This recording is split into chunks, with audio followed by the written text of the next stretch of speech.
जो नारायण का पुजारी है उसको लक्ष्मी कभी छोड़ती नहीं, और जो लक्ष्मी के पीछे लग गया उसे नारायण कभी छोड़ता नहीं। लेकिन जो नारायण के साथ में रहता है वह उसका भक्त रहता है। नारायण कहाँ है? कहाँ है नारायण? भक्त प्रहलाद को पूछा था कहाँ है नारायण, तो प्रहलाद ने क्या कहा? जो छोटे से बच्चे को समझ में आया, आपको कभी समझ में नहीं आया। आप पूछ रहे हैं सर ईश्वर से जो हो रही वो भक्ति है, बराबर है, लेकिन आपका ईश्वर कहाँ है? तो भक्त प्रहलाद ने उसका उत्तर दिया है, ईश्वर मेरा नारायण हर जगह पे मौजूद है। प्रेम यह थोड़ी सी झलक है किसकी? भक्ति की। एक के साथ जो होता है वो प्रेम होता है और सबके साथ जो होता है वो भक्ति होती है। बस इतनी सी बात। आपको अगर आपका ही लड़का नजर आ रहा है, आपके ही रिश्तेदार आपको रिश्तेदार नजर आ रहे हैं, मैं और मेरा और तेरा यह समझ में आ रहा है, तो आप प्रेम में हो। लेकिन जिस दिन आपका ये मैं और मेरा खत्म हो जाएगा, आप हर बच्चे में आपको आपका परिवार ही नजर आएगा। आप जो धन कमाओगे वो आपके जब तक जिंदा हो तब तक आपके साथ में रहे। आप जो परिवार कमाओगे वो आपका शरीर जलाने तक साथ में रहे। और एक ही चीज है जो आपके शरीर के बाद भी साथ जाएगी, वो है आपका कर्म। तो हम जो मौत के परे लेके जा सकते हैं उसके ऊपर ध्यान ही नहीं है। हमारा पूरा ध्यान जो कमा रहे हैं उसके ऊपर है, पैसे पे, संपत्ति पे, पद पे। वो कमाओ ही नहीं, ऐसी ही नहीं बात नहीं है। आप कमाओ, ढेर कमाओ, खूब कमाओ, लेकिन उसमें आप जीवन को ना ढूंढो। बजरंगबली हनुमान को जब मोतियों का हार मिला साक्षात लक्ष्मी के द्वारा, उसने एक एक मोती को चबाया और फेंक दिया, तो माँ गुस्सा हो गई, बोले बेटा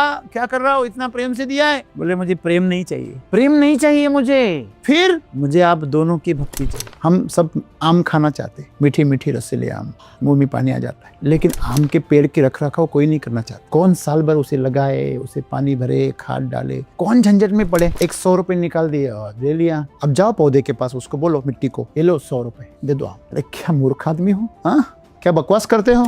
पैसे मतलब एक भूल भुलैया है, ये आपके लिए कुछ नहीं कर सकते अगर सामने वाला प्रतिसाद ना दे। सामने वाला अगर उसको प्रतिसाद ना दे तो पैसे की वैल्यू जीरो है। प्रेम आपको चाहिए, मतलब देखिए प्रेम चाहिए ऐसे नहीं, चाहिए मतलब प्रेम है और देना चाहते हैं, इसलिए भक्ति है। बस कितनी सी बात। बरसात हो रही है, जिसके पास पात्र है वो पानी को जमा कर लेता है, जिसके पास नहीं है वो तो बह जाता है। सूरज की रोशनी तो गिर रही है, जिसके पास सोलर चार्जर है वो चार्ज कर लेता है, उसको जमा कर लेता है, जिसके पास नहीं है वो तो खाली चले जाता है। तो जहाँ लेन देन है वहाँ प्रेम है, और जहाँ सिर्फ देन है वहाँ सिर्फ भक्ति है। भक्ति का मतलब है मैं प्रेम से इतना भरा हूँ, इतना भरा हूँ कि मैं बहना चाहता हूँ। मेरे पास देने के लिए, बस लेने के लिए जगह ही नहीं। देने से आप खाली हो जाते हो, और खाली होना ये बहुत बड़ी बात है। हमारी समस्या हम खाली नहीं हो पाते। आपको मैं एक बात बता दूं, आप सुबह जाते जब टॉयलेट में, वहां जाकर हमें क्या होना चाहिए? हम किस लिए वहां गए, किस लिए गए वहां? हमारा बोझ उतर जाए। सही गलत है? मैं वो उदाहरण इसलिए दे रहा हूँ कि जो चीज आपके काम की नहीं है वो आपके शरीर में गंदगी पैदा करेगी, जो आपके शरीर में रोगों को जन्म देगी, वह चीज जितना जल्दी हो सके शरीर से बाहर निकलनी चाहिए। आपको वहां जाके इंतजार करो।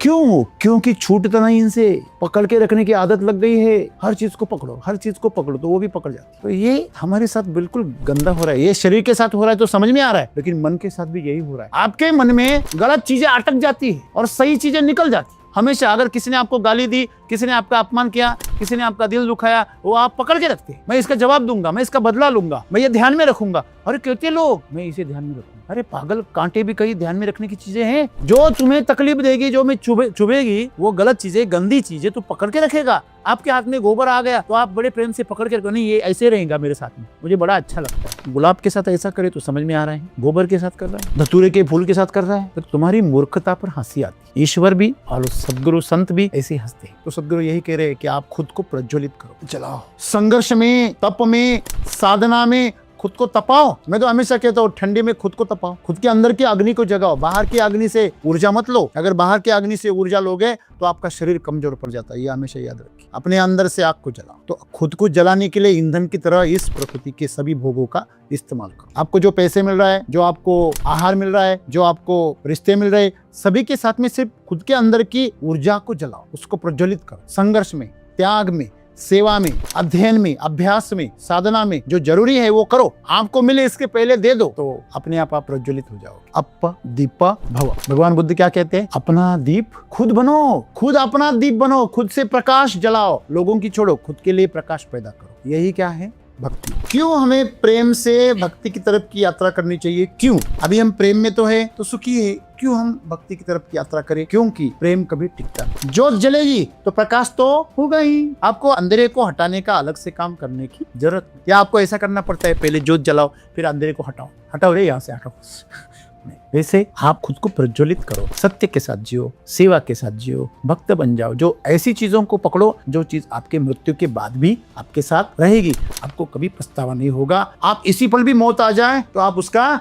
स्वागत करोगे। जिस तरह आप कपड़े बदल रहे हो उस तरह आप आपका शरीर बदलो। एक बात हमेशा याद रखिए, अगर मैंने किसी किसान की फसल देख ली या किसी किसान को देख लिया तो मैं उसका भूत और भविष्य दोनों जान लेता हूँ। आप भी थोड़ा थोड़ा जानते हैं ना कि इसका आगा क्या है और इसका पीछा क्या है। अगर उसकी फसल अगर फूल आने से पहले ही अगर जल गई है तो आपने को पता है इसे बीमारी से जल गई है, और बीमारी क्यों आई ये भी पता है आपको। इसके खेत में उसने कौन सा खाद डाला ये भी पता है आपको। ये उसको पूछने की जरूरत नहीं पड़ती। जब मैं किसान के पास जाता हूँ तो तूने 2 महीने पहले ऐसा किया था, तेरे साथ ऐसा हुआ था, ये सब चीजें मैं उसके साथ बताता हूँ तो वो ऐसे देखते हैं मेरे को, अरे कितनी बड़ी ज्ञानी, कितनी बड़ी भविष्यकार है, वो सब कुछ जानते हैं, त्रिकालदर्शी है। हाँ मैं हूँ त्रिकालदर्शी, क्योंकि खेती के बारे में जो मेरा अभ्यास हो गया है, जो मेरा अनुभव हो गया, जो मेरी साधना हो गई है, वो मुझे तीनों काल को बता देती है। तो मैं उसे आगाह कर देता हूँ, सावधान कर देता हूँ।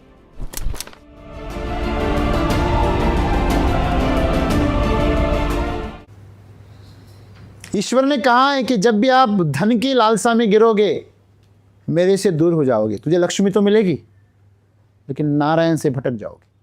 और जो नारायण का पुजारी है उसको लक्ष्मी कभी छोड़ती नहीं, और जो लक्ष्मी के पीछे लग गया उसे नारायण कभी छोड़ता नहीं। लेकिन जो नारायण के साथ में रहता है वह उसका भक्त रहता है। नारायण कहाँ है? कहाँ है नारायण? भक्त प्रहलाद को पूछा था कहाँ है नारायण, कहाँ है तेरा नारायण? तो प्रहलाद ने क्या कहा, जो छोटे से बच्चे को समझ में आया आपको कभी समझ में नहीं आया। आप पूछ रहे हैं सर ईश्वर से जो हो रही वो भक्ति है, बराबर है, लेकिन आपका ईश्वर कहाँ है? तो भक्त प्रहलाद ने उसका उत्तर दिया है, ईश्वर मेरा नारायण हर जगह पे मौजूद है। तो चिढ़ गया ना, वो बोला क्या? बोला हाँ हर जगह में मौजूद है। मतलब हर जगह पे कौन मौजूद है आपको पता है क्या? हर जगह में, चर में और अचर में, कण में और पर्वत में, सब जगह पे। एक अंड में भी है, एक ब्रह्मांड में भी है, सब जगह पे। ईश्वर का मतलब जो प्राण है, जो ऊर्जा है, वो शक्ति है। सूरज की जो शक्ति है हम में हर किसी में है। इसलिए तो जो घी होता है वो सूरज की तरह चमकता है, क्योंकि सूरज की शक्ति उसके अंदर छिप जाती है, जमा हो जाती है। इसलिए वो आप शहद देखना, आप घी देखना, देसी घी। भैंस का घी जो होता है ना वो चर्बी की तरह होता है, वो शुद्ध चर्बी है। इसलिए जिसको शरीर को मजबूत करना है वो भैंस का घी खाएगा, जिसको ऊर्जा को मजबूत करना है वह गाय का घी खाएगा। तो प्रहलाद को पूछा कहाँ है, तो बोला सब जगह पे। महल में खड़े थे, पूछा इस खंबे में, बोला हाँ है, तो लात मार दिया खंबे को, वहां से नरसिम्हा निकला। फिर आगे क्या हुआ आपको पता है, फाड़ दिया, हिरण्यकश्यप का पेट फाड़ दिया, जांघों पे पकड़ा। तो ये हिरण्यकश्यप मतलब आपका मन है, उसका जब तक आप पेट नहीं फाड़ोगे तब तक आपको ईश्वर का कोई पता नहीं चलेगा। तो इस मन का पेट फाड़ना पड़ेगा, जो भोगना चाहता है, जो अहंकार दिखाता है। तो समस्या है कि शरीर और मन सिर्फ प्रेम कर सकता है, वह भक्ति नहीं कर सकता। जब इससे आप परे निकल जाओ, इसके अनुभव से आप गुजरो, आपको झलक मिले थोड़ी प्रेम या थोड़ी सी झलक है किसकी? भक्ति की। एक के साथ जो होता है वो प्रेम होता है और सबके साथ जो होता है वो भक्ति होती है। बस इतनी सी बात है। आपको अगर आपका ही लड़का नजर आ रहा है, आपके ही रिश्तेदार आपको रिश्तेदार नजर आ रहे हैं, मैं और मेरा और तेरा यह समझ में आ रहा है तो आप प्रेम में हो। लेकिन जिस दिन आपका ये मैं और मेरा खत्म हो जाएगा, आप हर बच्चे में आपको आपका परिवार ही नजर आएगा। सब में अगर ईश्वरी है तो सबका मैं लूट लूं तो क्या फर्क पड़ेगा? अरे जो लुटाया जा सकता है वो तो तूने लूटा ही नहीं। क्या कचरा जमा कर रहा है? कचरे के ढेर पे बैठा हुआ है ना? तो आप जीवन में किसको साथ लेके जा रहे हो? आप जो धन कमाओगे वह आपके जब तक जिंदा हो तब तक आपके साथ में रहेगा। आप जो परिवार कमाओगे वो आपका शरीर जलाने तक साथ में रहेगा। और एक ही चीज है जो आपके शरीर के बाद भी साथ जाएगी, वो है आपका कर्म। तो हम जो मौत के परे लेके जा सकते हैं उसके ऊपर ध्यान ही नहीं देते। हमारा पूरा ध्यान जो कमा रहे हैं उसके ऊपर है, पैसे पे, संपत्ति पे, पद पे। वो कमाओ ही नहीं, ऐसी ही नहीं बात नहीं है। आप कमाओ, ढेर कमाओ, खूब कमाओ, लेकिन उसमें आप जीवन को ना ढूंढो। बजरंगबली हनुमान को जब मोतियों का हार मिला साक्षात लक्ष्मी के द्वारा, उसने एक एक मोती को चबाया और फेंक दिया। तो माँ गुस्सा हो गई, बोले बेटा क्या कर रहा हो, इतना प्रेम से दिया है। बोले मुझे प्रेम नहीं चाहिए, प्रेम नहीं चाहिए मुझे। फिर मुझे आप दोनों की भक्ति चाहिए। एक ब्रह्मांड है और एक उसकी शक्ति है। सीता माता मतलब ब्रह्मांड हो गया, प्रकृति हो गई। वो किस में समा गई थी? धरती में, क्योंकि उसके ही रूप है वो। धरती में क्यों समाई? जब अग्नि में गई तो भस्म क्यों नहीं हुई? क्योंकि ऊर्जा रूप में तो ईश्वर भगवान है ना, विष्णु। तो यहां पे एक पदार्थ है, लक्ष्मी पदार्थ है। अब पैसा हो, धन हो, प्रॉपर्टी हो, या साक्षात लक्ष्मी का दर्शन हो, रूप हो, वो पदार्थ है। और उसके साथ में जो शक्ति है वह ईश्वर से मिली है। उसके अंदर जो शक्ति है वो कहां से मिली है? ईश्वर से। इसलिए आपको यह समझना बहुत जरूरी है कि हमें दोनों चाहिए। तो हनुमान जी बुद्धिमान है ना, बुद्धिमताम वरिष्ठम, बुद्धि में सबसे वरिष्ठ है, श्रेष्ठ है। हम सब आम खाना चाहते हैं, मीठी मीठी रसीले आम, मुंह में पानी आ जाता है। लेकिन आम के पेड़ की रखरखाव कोई नहीं करना चाहता। कौन साल भर उसे लगाए, उसे पानी भरे, खाद डाले, कौन झंझट में पड़े। 100 रुपये निकाल दिए और दे लिया। अब जाओ पौधे के पास, उसको बोलो मिट्टी को, ये लो 100 रुपये दे दो आप। अरे क्या मूर्ख आदमी हो, हाँ क्या बकवास करते हो? ये पैसे मतलब एक भूल भुलैया है। ये आपके लिए कुछ नहीं कर सकते अगर सामने वाला प्रतिसाद ना दे। सामने वाला अगर उसको प्रतिसाद ना दे तो पैसे की वैल्यू जीरो है। तो आपको यही समझना है कि भक्ति के लिए आपको किसी की मदद की, किसी के रिस्पॉन्स की जरूरत ही नहीं। क्योंकि आपसे जब प्रेम बहने लगता है तो वही भक्ति है। प्रेम आपको चाहिए, मतलब देखिए, प्रेम चाहिए ऐसे नहीं, चाहिए मतलब प्रेम है, और देना चाहते हैं इसलिए भक्ति है। बस कितनी सी बात। तो आप अगर देना सीख गए तो आप भक्त हो गए। आपको मिलेगा कि नहीं मिलेगा? अरे मिलने की पड़ी किसको है? अरे कोई ले रहा है, यही उपकार है। बरसात हो रही है, जिसके पास पात्र है वो पानी को जमा कर लेता है, जिसके पास नहीं है वो तो बह जाता है। सूरज की रोशनी तो गिर रही है, जिसके पास सोलर चार्जर है वो चार्ज कर लेता है, उसको जमा कर लेता है।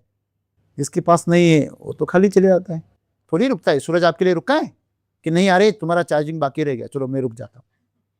हाँ, तुम्हारे कपड़े सूखे नहीं है, थोड़ा 5 मिनट में रुक जाता हूं। कुछ नहीं है, वह अपना अपनी मस्ती में है ना। मोर जब अपनी मस्ती में नाचता है, उसके पंख गिर जाते हैं, नीचे गिर जाते हैं ना मोर पंख। लोग उतने होशियार होते हैं, उसको कलेक्ट करते हैं, उसका धंधा करते। कोई कलाकार अपनी मस्ती में कला प्रदर्शित करता है, वो चित्र हो या नृत्य हो या गायन हो, कुछ भी हो, लेकिन उसके आसपास में जो लोग होते हैं ना, वो उसका धंधा बनाते ना। तो यही समस्या है हमारी कि हम प्रेम को भक्ति बनाना चाहिए तो हम प्रेम को गंदा बना देते। तो जहां लेन देन है वहां प्रेम है, और जहां सिर्फ देन है वहां सिर्फ भक्ति है। भक्ति का मतलब है मैं प्रेम से इतना भरा हूं कि मैं बहना चाहता हूं। मेरे पास देने के लिए, बस लेने के लिए जगह ही नहीं है। मैं बस दे सकता हूं। आप पौधे के पास जाइए, वह फूल देता है, उसको कोई नहीं चाहिए, कुछ नहीं चाहिए। वो फल देता है, उसको कुछ नहीं चाहिए। आप जंगल में जाना, वो आपसे कुछ भी नहीं लेता, लेकिन आपको देता रहता है। और मनुष्य ही अकेला ऐसा प्राणी है जो सिर्फ लेना जानता है, देना नहीं जानता, देना चाहता भी नहीं है ना। तो इसलिए मनुष्य आज एक इस प्रकृति के लिए एक अड़चन बन गया है। इसलिए प्रकृति उसके खिलाफ जा रही।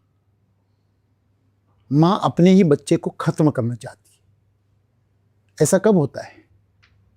जब वो समाज के लिए घातक बन जाता है तो मां अपने ही बच्चे को मरवा देती है। तो ये प्रकृति जो मां है ना, वो जिससे प्रेम करती थी उसे मरवा रही है। क्योंकि वो पैदा तो उसने मनुष्य किया, लेकिन वो राक्षस बन गया, है ना। तो जो रखना चाहता है वो राक्षस होता है, जो देना चाहता है वो देव होता है। तो आप देव बन सकते थे, लेकिन आपने राक्षस बनना चुना। और कौन राक्षस है वो साथ में लेके गया? हाँ, नहीं, आज तक कोई राक्षस साथ में लेके नहीं गया। हमने देवों को वैकुंठ से आते हुए सुना है, देवों को अमर होते हुए सुना है, लेकिन हमने किसी राक्षस को अमर होते हुए नहीं सुना है। राक्षस तो हमेशा अमर होना चाहते थे, देव कभी अमर होना चाहते भी नहीं थे, फिर भी वो अमर हो गए। देव का मतलब जो दे रहे हैं, तो देवों के साथ में हमेशा भक्ति का नाम आता है, क्योंकि वो देना जानते हैं। आप अगर देना शुरू कर दे, आप भी देव बन जाओगे। देने से आप खाली हो जाते हो, और खाली होना ये बहुत बड़ी बात है। हमारी समस्या, हम खाली नहीं हो पाते। आपको मैं एक बात बताता हूं, आप सुबह जाते जब टॉयलेट में, वहां जाकर हमें क्या होना चाहिए? हम किस लिए वहां गए? किस लिए गए वहां पे? हमारा बोझ उतर जाए। सही गलत है? मैं वो उदाहरण इसलिए दे रहा हूं कि जो चीज आपके काम की नहीं है वो आपके शरीर में गंदगी पैदा करेगी, जो आपके शरीर में रोगों को जन्म देगी, वह चीज जितना जल्दी हो सके शरीर से बाहर निकलनी चाहिए। आपको वहां जाके इंतजार कर रहे हैं। क्यों? क्योंकि छूटता नहीं, इनसे पकड़ के रखने की आदत लग गई है। हर चीज को पकड़ो, हर चीज को पकड़ो, तो वो भी पकड़ जाती। हाँ? एगो ये महीना पिंजरा बनाया सिरेमिक का, आजा आजा, ये क्या है? पूरी मूर्खता है। अरे लोग ईश्वर के मंदिर के सामने इतना देर और इतने ध्यान से नहीं बैठती, उतने ध्यान से वहां बैठ जाती। वो भी धीरे धीरे होती है। अगर किसी को देना पड़ता है ना, हर दिन उसका हाथ जड़ पड़ जाते हैं कि देऊं कैसे। अब अगर किसी को उसको बोलो ना, अरे इसको देना है, आप इसको खाना खिलाने के दे दो, जो 2-4 लड्डू दे दो, बोले इसको दे दो, आधा दे दो, उससे थोड़ा कम दे दो। पैसे अगर किसी को देने हैं, दान में छोड़ो, अगर दुकानदार को भी देने, लूट रहा है। अक्सर ऐसे लोगों के साथ में ये कॉन्स्टिपेशन का तकलीफ होती है। आजकल वो तो बहुत बढ़ रही है। पेट सफा होने के लिए बहुत सारी दवाइयां क्यों बढ़ रही है? तो ये हमारे साथ बिल्कुल गंदा हो रहा है। ये शरीर के साथ हो रहा है तो समझ में आ रहा है, लेकिन मन के साथ भी यही हो रहा है। आपके मन में गलत चीजें अटक जाती है और सही चीजें निकल जाती। हेलो, हमेशा अगर किसी ने आपको गाली दी, किसी ने आपका अपमान किया, किसी ने आपका दिल दुखाया, वो आप पकड़ के रखते हैं। मैं इसका जवाब दूंगा, मैं इसका बदला लूंगा, मैं ये ध्यान में रखूंगा। अरे कहते लोग, मैं इसे ध्यान में रखूंगा। अरे पागल, कांटे भी कई ध्यान में रखने की चीजें हैं। जो तुम्हें तकलीफ देगी, जो मैं चुभेगी, वो गलत चीजें, गंदी चीजें तू पकड़ के रखेगा। आपके हाथ में गोबर आ गया तो आप बड़े प्रेम से पकड़ के, नहीं ये ऐसे रहेगा मेरे साथ में, मुझे बड़ा अच्छा लगता है। गुलाब के साथ ऐसा करे तो समझ में आ रहा है, गोबर के साथ कर रहा है, धतूरे के फूल के साथ कर रहा है, तो तुम्हारी मूर्खता पर हंसी आती है। ईश्वर भी और सदगुरु संत भी ऐसे हंसते हैं। किसके पीछे पागल हो रहा है? तो तू भक्त हो सकता था, तो इस प्रेम में पड़ गया है, गंदगी के प्रेम में पड़ गया है। तो ईश्वर ने कहा है, जो जो चाहेगा वो उसे मिलेगा, तथास्तु। आपको आज जो मिल रहा है वो आपकी ही क्या है? आपका चुनाव है, वो आपका निर्णय था। कभी न कभी आपने उसे चाहा है, जाने अनजाने, इसलिए आपको मिला है। बगैर चाहे ये प्रकृति किसी को कुछ भी नहीं देती। अगर आपको बीमारियां मिल रही तो आपने चाहिए। आपको अगर आज दुख मिल रहा है, यातनाएं मिल रही है, आज विश्वासघात मिल रहे हैं, अब जो भी साथ आपके साथ हो रहा है वो बस आपने वो बोया है। लेकिन कब बोया है ये पता नहीं, शायद पिछले जन्म में भी बोया होगा। तो सदगुरु यही कह रहे हैं कि आप खुद को प्रज्वलित करो, जलाओ, संघर्ष में, तप में, साधना में खुद को तपाओ। मैं तो हमेशा कहता हूं, ठंडी में खुद को तपाओ, खुद के अंदर की अग्नि को जगाओ। बाहर की अग्नि से ऊर्जा मत लो। अगर बाहर की अग्नि से ऊर्जा लोगे तो आपका शरीर कमजोर पड़ जाता है, ये हमेशा याद रखिए। अपने अंदर से आग को जलाओ। तो खुद को जलाने के लिए ईंधन की तरह इस प्रकृति के सभी भोगों का इस्तेमाल करो। आपको जो पैसे मिल रहा है, जो आपको आहार मिल रहा है, जो आपको रिश्ते मिल रहे, सभी के साथ में सिर्फ खुद के अंदर की ऊर्जा को जलाओ, उसको प्रज्वलित करो।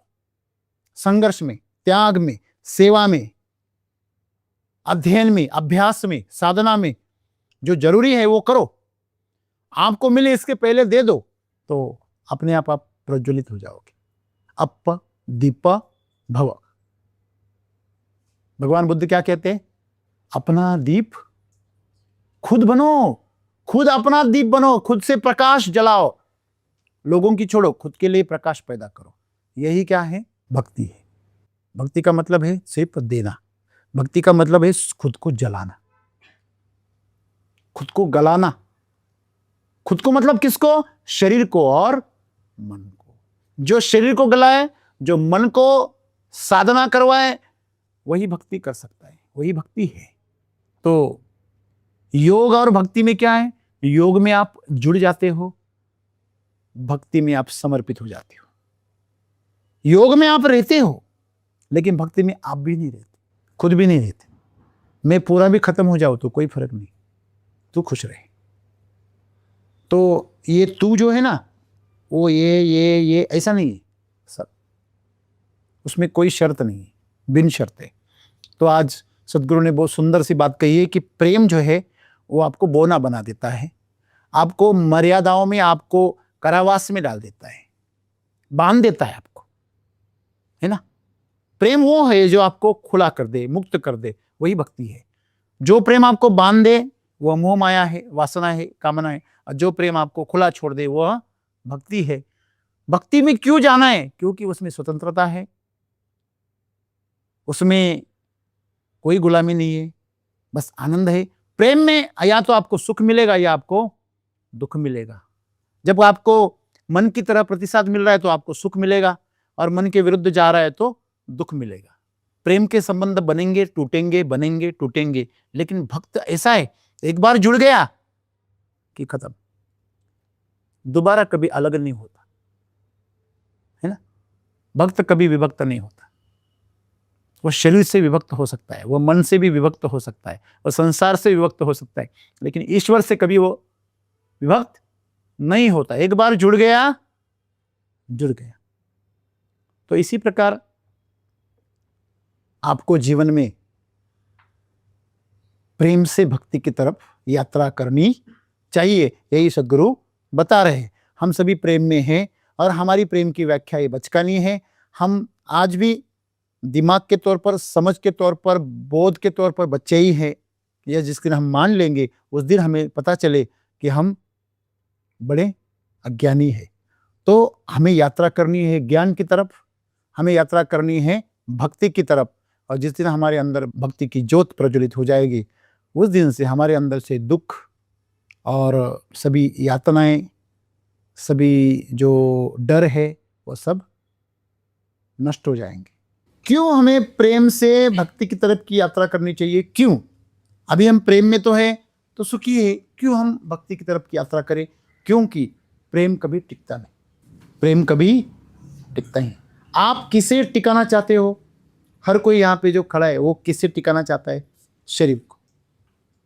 ये ऐसा ही रहे, ऐसा ही सुंदर दिखे, ऐसा ही युवा रहे, ऐसा ही चमके। माधुरी दीक्षित तो यही कर रही है, वर्षा उसगांवकर भी यही कर रही है, इसलिए तो उसने शादी नहीं की। क्योंकि हमारी जो शरीर की ताजगी है वो ना चली जाए।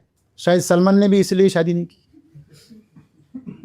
तू शादी कर या ना कर, तेरा अंतिम संस्कार होगा, हेलो, और वो या तो मिट्टी में मिला के होगा या अग्नि में जला के होगा, तो होगा। तो कितना भी संवार ले, कितना भी सजा ले, कितना भी संभाल ले, उसको जलाएंगे, ये टिकेगा नहीं। तो समस्या प्रेम की नहीं है, समस्या उसके स्वभाव की है, क्योंकि उसको चाहिए, है ना। तो आपको अगर भक्ति में चले गए तो शाश्वत है। आप जिस गुण को पाना चाहते हो, टिकने का शाश्वत जो गुण चाहते हो, आप चाहते हो ना, आज जो भी चीज चाहते हो, ऐसी चीज चाहते हो जो कभी खत्म ही ना हो, जो कभी जाने का डर भी ना हो, ऐसी चीज आप चाहते हो जो अमर हो, जो चिरंजीव हो, जिसका कभी अंत ही होता हो ना हो, ऐसी चीज आप जो अगर चाहते हो तो सिर्फ आपको भक्ति से मिलेगी। वो स्वतंत्रता आपको भक्ति से मिलेगी। जब तक आप प्रेम में रहोगे तो आपके साथ प्रेम भंग होगा। जो भी चीज आप करोगे वह नष्ट होगी, जो पहले से है वो नष्ट नहीं होगी। तो हमारे अंदर जो प्राण है वो पहले से हैं, वो कभी नष्ट नहीं होंगे। उनका स्वभाव है सत्य चित्त आनंद। आप उसके स्वरूप में जब चले जाएंगे अपने आप प्रज्वलित हो जाएंगे। उसका स्वभाव ही है। ज्योत जलेगी तो प्रकाश तो होगा ही। आपको अंधेरे को हटाने का अलग से काम करने की जरूरत नहीं, या आपको ऐसा करना पड़ता है पहले ज्योत जलाओ फिर अंधेरे को हटाओ, हटाओ रे यहां से हटाओ नहीं। वैसे आप खुद को प्रज्वलित करो, सत्य के साथ जियो, सेवा के साथ जियो, भक्त बन जाओ। जो ऐसी चीजों को पकड़ो जो चीज आपके मृत्यु के बाद भी आपके साथ रहेगी, आपको कभी पछतावा नहीं होगा।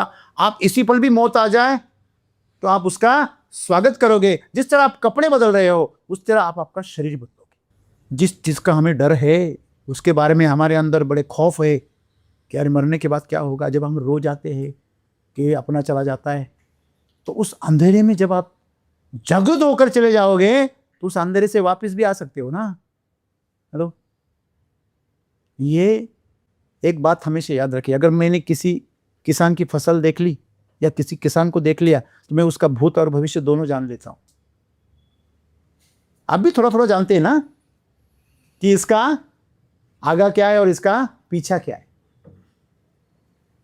अगर उसकी फसल अगर फूल आने से पहले ही अगर जल गई है तो आपने को पता है इसे बीमारी से जल रही है, और बीमारी क्यों आई ये भी पता है आपको। इसके खेत में उसने कौन सा खाद डाला ये भी पता है आपको। ये उसको पूछने की जरूरत नहीं पड़ती। जब मैं किसान के पास जाता हूँ तो तूने 2 महीने पहले ऐसा किया था, तेरे साथ ऐसा हुआ था, ये सब चीजें मैं उसके साथ बताता हूँ तो वो ऐसे देखते हैं मेरे को, अरे कितनी बड़ी ज्ञानी, कितनी बड़ी भविष्यकार है, वो सब कुछ जानते हैं, त्रिकालदर्शी है।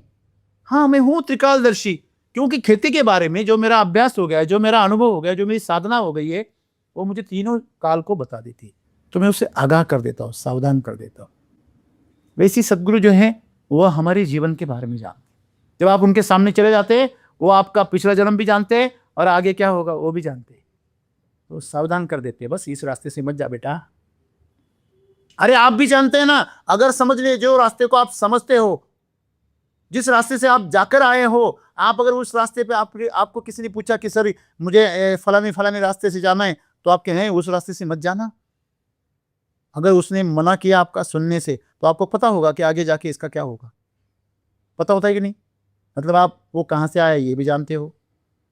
अगर कोई आपको यहाँ से मिल गया, सिंदर में मिल गया, तो आपको पता है ये संगमनेर से आया, क्या बताना पड़ता है। अब नासिक जा रहा है ये भी पता है, हाईवे से जा रहा है तो बाईपास करके। समझ में आ रही है ना बात? तो इसे आगे जाकर इसे नासिक रोड लगेगा ये तो आपको पता है। उसके लिए भविष्यकार की क्या जरूरत है? भविष्य ऐसे ही देखा जाता है, बस वो चांद तारों के इशारों से समझते। बस वो सदगुरु या जो संत होते वो दिव्य दृष्टि से देखते जो उनको मिली। तो त्रिकालदर्शी तो आप हो सकते हो, कुछ मात्रा में अभी भी है, लेकिन भौतिक स्तर पे हो। आप अभौतिक स्तर पे भी त्रिकालदर्शी हो सकते हो। त्रिकालदर्शी होने से मतलब आप किसी के साथ सिद्ध योग करो, किसी के साथ आप उसका इस्तेमाल करो, ऐसी बात नहीं है। त्रिकालदर्शी से आप डर से मुक्त हो जाओगे। तो आपको अंजाम का पता है तो आप क्यों डरोगे? सही है ना? तो यही है, आपको प्रेम से भक्ति की तरफ की यात्रा करनी जरूरी है, क्योंकि हमें शाश्वत और चिरंजीव जीवन चाहिए, और यही सदगुरु चाहते हैं। धन्यवाद।